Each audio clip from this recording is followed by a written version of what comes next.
اور بھائی گزارش سنے میری، اور بھائی سنے، اللہ آپ کو خوش رکھے۔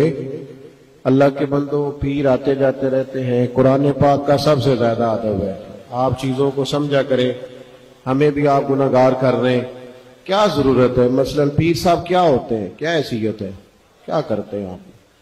پھر آپ لوگوں کو چاہیے تھا اگر تلاوت ہو رہی تھی تو مجھے کہتے ہیں ذرا ٹھہر کے اندر چلے جائیں۔ کتنا یہ مطلب قرآن مجید سننا فرض ہے، آپ اس میں ہار ڈال رہے ہیں، آپ اس میں اٹھ کے، یہ ایسے ہوتا ہے؟ کوئی تلاوت نہ تو ہو رہی ہو تو پیر ہے یا پیر صاحب کا باپ آئے، زیادہ ادب قرآن مجید کا ہے۔ یہ لوگ کیا کہیں گے، ہم نے یہ تربیت کی ہے اپنی قوم کی؟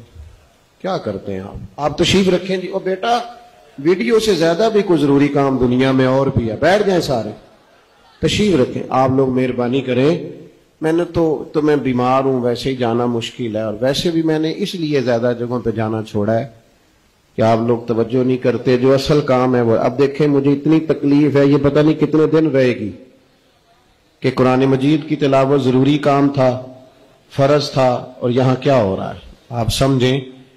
یہ شخصیت پرستی چھوڑ دیں، خدا رسول کی بارگاہ کی حاضری زیادہ بہتر ہے۔ ہم تھوڑی دیر کے لیے دنیا میں آئے، ہم نے چلے جانا ہے۔ عقیدے اور نظریے ہمیشہ رہا کرتے ہیں، ان پر توجہ رہنی چاہیے۔ اللہ تعالی ہمیں محفوظ رکھے۔ آپ لوگ بیٹھ جائیں، اب میں بس تقریر ہی شروع کر رہا ہوں۔